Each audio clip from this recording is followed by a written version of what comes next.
શું કારગિલ વિજય દિવસે શહીદો અને નીટ પેપર લીકના કારણે આપઘાત કરેલા વિદ્યાર્થીઓને નાના બાળકો શ્રદ્ધાંજલિ આપવા ઈચ્છે તો તે ગુનો છે? તમને એવું લાગતું હશે કે એમાં વળી શું ગુનો? આ તો બાળકોના જીવનમાં શરૂઆતથી જ સૈનિકો માટેની સારી ભાવના ઉત્પન્ન થાય, પરંતુ આ વાત તમને અને મને સાચી લાગી રહી છે, પરંતુ કાલુપુર પોલીસને નહીં. કારગિલ વિજય દિવસે કાલુપુર પોલીસ દ્વારા વિદ્યાર્થીઓ અને સગીર બાળકો સાથે જે વર્તન કરવામાં આવ્યું છે તે જોઈને તમે પણ બોલી ઉઠશો કે આ રક્ષક છે કે ભક્ષક. કયો કાયદો એવું કહી રહ્યો છે? અરે અમારે મંજૂરીની જરૂર ક્યાં છે? પણ અરે પણ અમે કેમ જાય? અમે આપની સાથે કેમ આવી? ચાલો આવી જાઓ. ચાલો પણ અમે કેમ આવીને ધક્કો નથી મારતા? તમે આવી જાઓ. આખી ઘટના શું છે તેના વિશે વિગતે ચર્ચા કરીશું. નમસ્કાર, આપ જોઈ રહ્યા છો ચક્રવાત ન્યૂઝ. હું આપની સાથે વંશિકા.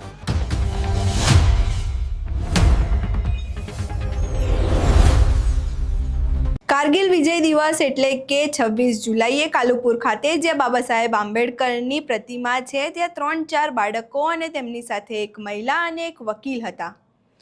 તેઓ આંબેડકરના સ્ટેચ્યુ સામે મીણબત્તી પ્રગટાવીને શહીદો અને નીટ પેપર લીકના કારણે આપઘાત કરેલા વિદ્યાર્થીઓને શ્રદ્ધાંજલિ આપવા ઈચ્છતા હતા, પરંતુ કાલુપુર પોલીસને આ હજમ ન થયું અને તેમને આ કાર્યક્રમમાં ગુનો દેખાયો હશે કદાચ, એટલે તેમને સગીરોની અટકાયત કરી નિયમોનો પણ ભંગ કર્યો છે. આ સાથે જ તેમને વકીલની પણ અટકાયત કરી હતી. જેને તેનું કારણ પૂછવામાં આવ્યું તો પોલીસ અધિકારી પાસે કોઈ જવાબ ન હતો. પહેલા એ દ્રશ્ય જુઓ, ત્યારબાદ આ વિશે વિગતે ચર્ચા કરીએ.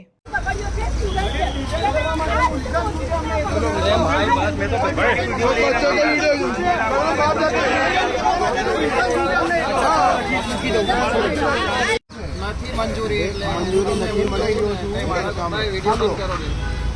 પણ વિડીયો બંધ કરવા માટે તમને શું તકલીફ છે? શું છે પણ વિડીયો કયા રીઝન થી તમે બંધ કરાવો છો? એડવોકેટ વિક્રમ આઝાદ. પણ મને તમે જવાબ આપો. તમે આમ મને પકડીને લઈ જઈ શકશો? તમે મને અરે મંજૂરી, અમારે ક્યાં મંજૂરીની જરૂરત છે? પણ અમારે મંજૂરીની ક્યાં જરૂરત છે? કોણે તમને એમ કહી રહ્યું છે? કયો કાયદો એમ કહી રહ્યો છે કે અમે વગર હથિયારે અમે ભેગા ન થઈ શકીએ? કયો કાયદો એવું કહી રહ્યો છે? અરે અમારે મંજૂરીની જરૂરત ક્યાં છે? પણ અરે પણ અમે કેમ જાય? અમે આપની સાથે કેમ આવી? ચાલો આવી જાઓ. ચાલો પણ અમે કેમ આવીને ધક્કો નથી મારતા? તમે આવી જાઓ. કેમ આવીએ અમે? હા બેસી જાઓ. ભાઈ ટેણી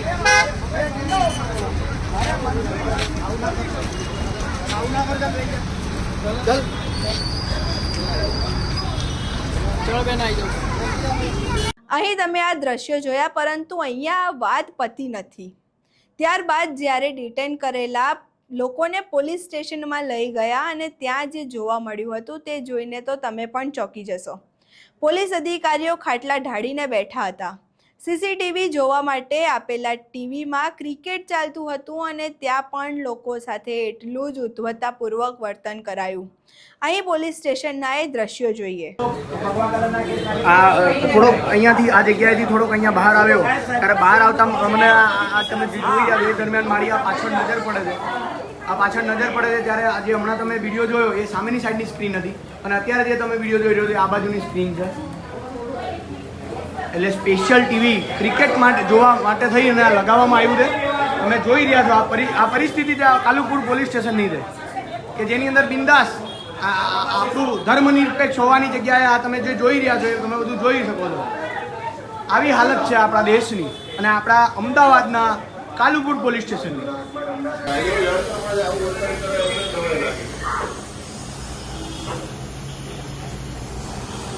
અમને કાલુપુર પોલીસ સ્ટેશનમાં ડિટેન કરવામાં આવ્યા છે.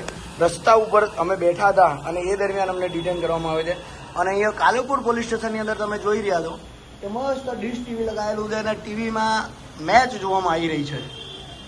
આ મેં પૂછ્યું એટલે મને એમ કીધું કે એક સારા વ્યક્તિ છે પોલીસ સ્ટેશનમાં અને એમના દ્વારા મને બહુ પોલાઇટલી જવાબ આપવામાં આવ્યો કે સીસીટીવીનું જોવા માટેનું છે. એટલે મેં એમને તરત કરી મેસેજ તરત એમને પૂછ્યું કે આ પરમિશન આપવામાં આવી છે ખરી આ ડીશ ટીવી લગાવવાની અને આ મેચ જોવા માટેની પોલીસ સ્ટેશનમાં? આ તમે પોલીસ સ્ટેશન છે કાલુપુર પોલીસ સ્ટેશન તમે જોઈ રહ્યા છો.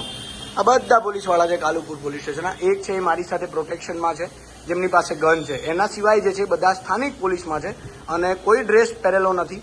એટલે આપણે તો પહેલાં આઈડેન્ટિફાઈ કરવાનું રહેશે કે આ પોલીસમાં છે કે કોઈ ગુંડા છે. ધન્યવાદ.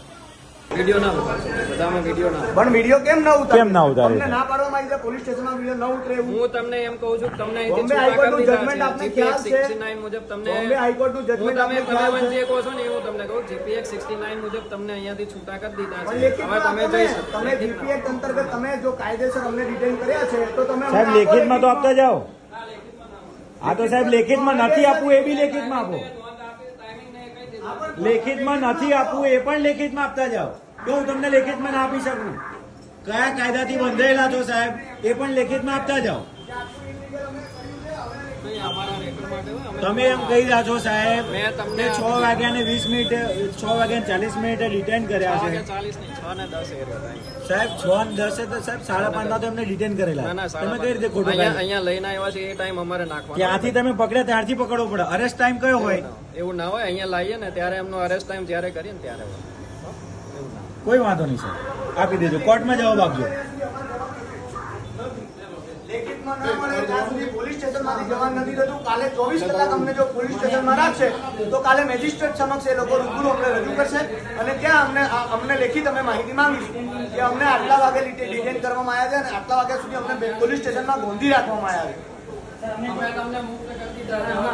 સાહેબ લેખિતમાં આપો ને, મુક્તિ લેટર આપો. મુક્તિ લેટર આપો. કઈથી તમને જવા દીધા છે. લેટર ના હોય ભાઈ, એવું બધું તારે કેમ ના હોય? કાયદો શું કરવા આવ્યું મુક્તિ લેટર તમે કહી રહ્યા છો કે મુક્તિ કરવામાં આવ્યા છે તો મુક્તિ લેટર આપો. આપણે ત્યાં હતા ત્યારે એના મારા મોબાઈલ ચેક કરે તમે મારા મોબાઈલ ચેક કરો નહીં છોડો કે GPX 68 મારા મુજબ મોબાઈલ તમને ડિટેન કર્યા. મારા મોબાઈલ અને GPX 69 મુજબ તમને અમેરી તમને એક અહીંયા પણ કોઈ બી વ્યક્તિને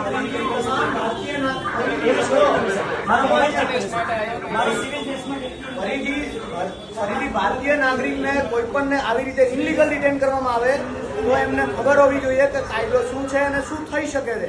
એટલા માટે આજે આવનારા ભવિષ્ય માટે અને ભારતીયના તમામ નાગરિકો માટે આજે અમે અહીંયા બેસ્યા છીએ. અમે અત્યારે રાત્રિના લગભગ 9:08 થઈ રહી છે, 9:08 અને અમને બતાવી રહ્યા છે કે 20 મિનિટ સુધી ડિટેન રાખવામાં આવ્યા છે.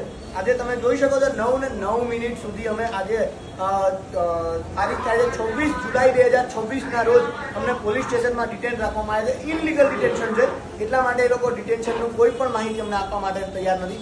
અમને એમ કહે છે કે અમે તમને ક્યારના મુક્ત કરી દીધા પણ મુક્તિ લેટર પણ તેઓ આપવા માટે કોઈ તૈયાર નથી થતા. તો આ શું કાયદેસર છે? જો નથી તો અમને ડિટેન કેમ કરવામાં આવ્યા અને ડિટેન કરવામાં આવ્યા તો કાયદેસર આપવામાં અમને તકલીફ શું છે? મારો એક જાહેર જનતાને આ પ્રશ્ન છે પોલીસ સ્ટેશનથી, કાલુપુર પોલીસ સ્ટેશનથી. મને ખાલી એક જાણ કરો વળી તમે સ્ટેશન ડાયરીની અંદર નોંધ કરવા મને જે ઇલીગલ તમે ડિટેન કર્યો છે એ મને સ્ટેશન આપ મને પોલીસ સ્ટેશનમાં લાયા. આપની ઓથોરિટી આવી છે. આપની ઓથોરિટીમાં છું અત્યારે. હું આ મારું અહીંયા મર્ડર થઈ જાય કે હું જાતે આત્મહત્યા કરી લઉં કે તમે મને મારી નાખો, મારું મર્ડર અહીંયા થઈ જાય તો જવાબદારી કોની? સ્ટેશન ડાયરીમાં તો એન્ટ્રી તમે આમને 10 માણસના અંદર અહીંયા લઈને આવ્યા છો. મને આ વાગ્યું છે, મને બતાવ્યું છે પોલીસ દ્વારા. તો એની જવાબદારી શું? એ તો બધા ગમે ત્યાં ડિટેન થઈ જાય. અને પુરાવો શું ચાલે છે? મને સ્ટેશન ડાયરીમાં નોંધ કરવા માટે ઉપર તો આપો. અમને ભરોસો જ નહીં. મને સ્ટેશન ડાયરીમાં નોંધ કરવા માટે આપો કે મને પોલીસ સ્ટેશનની અંદર ડિટેન કરવામાં આવ્યો છે. મને આટલું બતાવો કે ડિટેન ડિટેન કરેલા છે. મને આટલું ડિટેન કરવામાં આવ્યા છે એવું બતાવો. અમે ફૂટપાથ ઉપર છીએ, અમે નથી અમારા હાથમાં કેન્ડલ, નથી અમે કોઈ માર્ચ કરી, નથી અમારી પાસે કોઈ 5 વ્યક્તિઓથી વધારે કોઈ વ્યક્તિઓ. અમે અમારી રીતે ત્યાં જઈ રહ્યા છીએ. હા, કોઈ જવા દે નથી. ડાયરેક્ટ ડિટેન કરી દીધા. એક આવે તો કે ચોદુલ લોડા નાવ બધું બોલતો એક તો મને એમ કહે છે કે અમે ઘંટા સરકારી નોકર, અમે ઘંટા સરકારી નોકર એવું અમને કહે છે. આ વડીલ એટલા પોલાઇટલી જવાબ આપે છે, એટલા અમને સહકાર આપી રહ્યા છે કે વડીલ બેસો. ત્યારે એક પોલીસ વાળો એ વર્દી વગરનો છે એટલે ગુંડો છે કે RSS નો વ્યક્તિ છે કોઈ ખબર નથી. એ એમ તું તારી કરીને વાત કરે, બેસી જા નહીં તો ફટકારીશું. આવા જવાબ આપી રહ્યા છે પોલીસ સ્ટેશનના કર્મચારીઓ. કોણ હતું એ મારી પાસે વિડીયો કાં તો બહારથી વિડીયો આવશે એટલે અમે બતાવીશું એ વ્યક્તિઓ કોણ છે, અમે ઓળખી શકીએ છીએ. તમામ વ્યક્તિઓને હું એવું કહું છું કે આપને કોર્ટની અંદર અમે જોઈશું એટલે અમને એમ કહે છે કે તમે એક જ નવાઈના છો, તમે એક જ વકીલ બની ગયા છો, તમને વકીલો શું પાવર આવી ગયો છે? આવો જવાબ અમને પોલીસ સ્ટેશન દ્વારા મળ્યો છે, કાલુપુરના પોલીસ સ્ટેશન દ્વારા. અત્યાર સુધીની અંદર આ મેચ જોઈ રહ્યા હતા અને અહીંયા તમે જે ટીવી જોઈ રહ્યા છો આ ટીવીની અંદર અહીંયા મેચ દેખાડવામાં આવી રહી હતી. આ ટીવીની અંદર મેચ જોઈ રહ્યા હતા ક્યારના. મેં સવાલ ઉભો કર્યો, મેં વિડીયો ઉતાર્યો એટલે એમણે ટીવી બંધ કરી દીધું. વડીલ દ્વારા અમને એવું કહેવામાં આવ્યું કે આ CCTV માટે બહુ politely આન્સર આપી રહ્યા છે, એટલે એમને એમનો કોઈ વાંક નથી, એ ફક્ત ને ફક્ત એમની ડ્યુટી નિભાવી રહ્યા છે. પણ જે ઇનલીગલ ડિટેન કરવામાં આવ્યા છે એની અમને નોંધ પણ કરવા દેવામાં આવતા નથી. બરાબર. આવી રીતે ખોટી રીતે ડિટેન્શન કરવામાં આવે છે, એની સામે મારો વિરોધ છે. શું બંધારણીય લાગુ છે કે અમે ભારતની બહાર રહીએ છીએ? અમને આનો જવાબ આપે. બંધારણ તો અત્યારે ક્યાં લાગુ જ છે? ભાઈ આખું આવી છે ને, હું કોપીનો હકદાર છું, હું છું કે નથી કોપીનો હકદાર? આપે મને જે ડિટેન કર્યો છે, તો આપ જે ડિટેન મને કરી રહ્યા છો એને લીગલ મને કાર્યવાહી કરવા માટે આગળની માહિતી આપો. હું તમને ના પાડી રહ્યો કે મને ડિટેન નથી કરવામાં આવે, તમે મને ના પાડી રહ્યા કે ના ના તમને ડિટેન નથી કરવામાં આવે, તો વાત અલગ. તમે સ્વીકારી રહ્યા છો કે ડિટેન કરવામાં તમે આવ્યા છે, તો પોલીસ સ્ટેશનની અંદર સ્ટેશન ડાયરી, જો કે એ નોંધ મારવાનો તો અમારો અધિકાર છે. અમે તમને ન કહીએ કે તમે નોંધ મારો, એ નોંધ મારવા માટેનો પણ અમારો અધિકાર છે. એટલે આપ પહેલા નોંધ મારવા માટે અમને આપો, અમને એની કોપી આપો, પછી અમે શાંતિપૂર્ણ રીતે અમે જતા રહીશું. જેવી રીતે તમે અમને બળજબરીથી લઈને આવ્યા છો એવી રીતે અમે બળજબરી આપની સાથે નહીં કરીએ. અમે બહુ શાંતિપૂર્ણ રીતે અમે જતા રહીશું. પણ આપ મને લખીને તો આપો, કંઈક તો આપો કે પોલીસ સ્ટેશનમાં અહીંયા આટલા 4 કલાક સુધી અમે તમને ગોંધી રાખ્યા હતા, એવું કંઈક લેખિતમાં તો આપો. અને જ્યાં સુધી ગોંધી રાખવામાં આવ્યો છે એવું નહીં લખીને આપો, ત્યાં સુધી હું કેવી રીતે સાબિત કરી શકીશ કે પોલીસ સ્ટેશનની અંદર મારી સાથે આ મને વાગ્યું છે, પોલીસ સ્ટેશનમાં વાગ્યું? હું કેવી રીતે સાબિત કરી શકીશ? મને કંઈ સાબિતી કરવા માટે તો મને આપ આપો. જી જરૂર જરૂર, બે હાથ જોડું છું. પહેલા વાત કરી લો અને પછી મને જરૂરથી આપો, જલ્દી. ચાલુ છે ભાઈ, હું એ જ કહું છું, સાંભળો, ડીશ ટીવી નું પરમિશન લીધેલી છે, મેચ જોવાની પરમિશન આપવામાં આવી છે. હું એ બધું રેકોર્ડ હવે બહાર લાવીશ સાહેબ ને એવું કેવું છે કે પોલીસ અંદર પોલીસ સ્ટેશનમાં ક્રિકેટ મેચ જોઈ શકે છે, એમને અધિકાર છે. તમને પોલીસ સ્ટેશનની નથી ખબર. પોલીસ સ્ટેશનના પીએ સાહેબ એવું કહી રહ્યા છે કે પોલીસ પોતાના પોલીસ સ્ટેશનમાં બેઠીને વધારે શું થાય છે? પણ એમાં વધારે શું થાય છે સાહેબ? ક્રિકેટ એ બોલી મેચ રહ્યા જોઈ છે. શકે છે. સ્ટોરી લખો, તમારે સ્ટોરી લખીને આપો. તમારે જે ફરિયાદ નહીં કરવી એ કરજો, પણ અત્યારે તમે બેસી લો. હા સાહેબ, અમે ના ક્યાં પાડીએ? આમની આ ભાઈની ઉંમર હજુ 17 વર્ષ જ છે.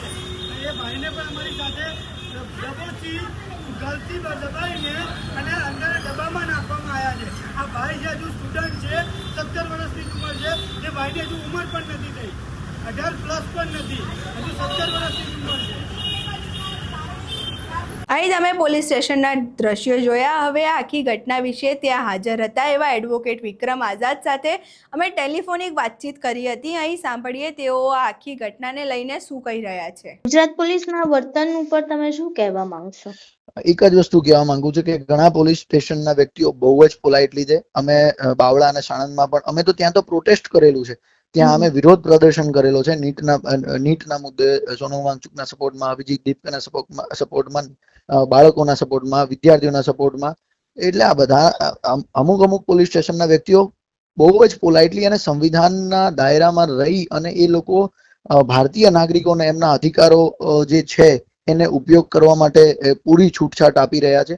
પરંતુ જ્યારે આવા કાલુપુર પોલીસ સ્ટેશનના વ્યક્તિઓ જે છે કે જે પોતાને સિંઘમ સમજે છે અને માનસિક રીતે એવા બર્બર વ્યક્તિઓ છે કે જેને લોકોને એમ જ છે કે અમારા ત્યાં પ્રોટેસ્ટ અમે એકવાર કરવા દઈશું, ભલે શાંતિપૂર્ણ કરવા દઈશું, એટલે ફરીને આવશે.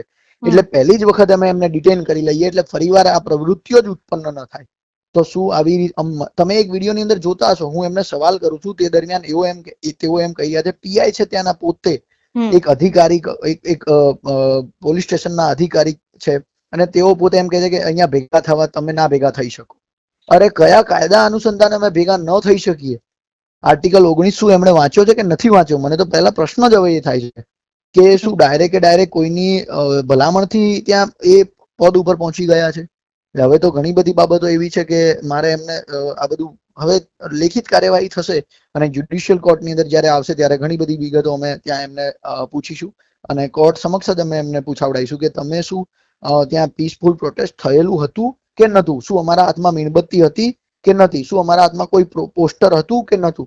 જો અમારા હાથમાં કોઈ પણ વસ્તુ આવી નથી તેમ છતાં અમને તમે પ્રિડિક્ટ કેવી રીતે કરી શકો છો કે અમે કોઈ હુલ્લડ મચાવાયા છીએ, કોઈ શાંતિપૂર્ણ પ્રોટેસ્ટ અમે કરવા આવ્યા છીએ, અમે સામાન્ય માણસ છીએ કે નથી? તમે એવું પ્રિડિક્ટ કેવી રીતે કરી શકો છો જ્યારે અમારા હાથમાં કંઈ જ નથી? શું અમારા પહેરવેશથી તમે અમને એવું સાબિત કરો છો કે અમે આતંકવાદી છીએ? મેં તો ગઈકાલે ભગતસિંહની એક ટી શર્ટ પહેરેલી હતી અને મારી પાસે તો હું મેરેજમાં પણ જઉં છું તો પણ મારી પાસે એક ખેસ લગાવેલો હોય જ છે. તો મારી પાસે જ્યારે વકીલાત તરીકે કોર્ટનો બ્લેક કોટ ન હોય તે દરમિયાન મારી પાસે ખેસ હોય છે, તો એ ખેસ અને મેં ભગતસિંહની ટી શર્ટ પહેરેલી છે, શું એનાથી મને એ લોકોએ આતંકવાદી ઘોષિત કરવા માટે મારી પાસે આ વર્તન કર્યું? મને એનો પ્રશ્ન, હું અહીં કોર્ટમાં દરેક વસ્તુ હવે ધીરે ધીરે સ્ટેપ બાય સ્ટેપ અમે આગળ વધીશું એટલે આ પ્રોસિજર જોઈ શકશું. જી, આભાર વિક્રમભાઈ અમારી સાથે જોડાવા બદલ. આ તમામ માહિતી અને વિડીયો જોયા બાદ તમને શું લાગે છે? શું આપણે એક લોકશાહી દેશમાં જીવી રહ્યા છીએ? શું આ પ્રકારે આપણો દેશ ચાલશે અને પોલીસ તંત્ર આ રીતે કામ કરશે તો આગળ શું જોવા મળશે? જો શાંતિપૂર્વક આંદોલન અને શ્રદ્ધાંજલિ કાર્યક્રમમાં પણ આ પ્રકારનું પોલીસનું વર્તન હોય તો આ દેશમાં જે મૂળભૂત અધિકાર બંધારણ આપવામાં આવ્યા છે તેનું ખુલ્લેઆમ ઉલ્લંઘન થઈ રહ્યું હોય તેવું લાગી રહ્યું છે. અને આ મામલે ગૃહમંત્રી હર્ષ સંઘવીએ પણ ધ્યાન દોરવું જોઈએ. તમને આખી ઘટના પરથી શું લાગે છે? તમારા મંતવ્યો શું છે? અમને કમેન્ટ બોક્સમાં જરૂરથી જણાવજો. અમારો વિડીયો પસંદ આવ્યો હોય તો વિડીયોને લાઇક કરો, શેર કરો અને અમારી ચેનલને સબસ્ક્રાઇબ કરવાનું ભૂલશો નહીં. નમસ્કાર.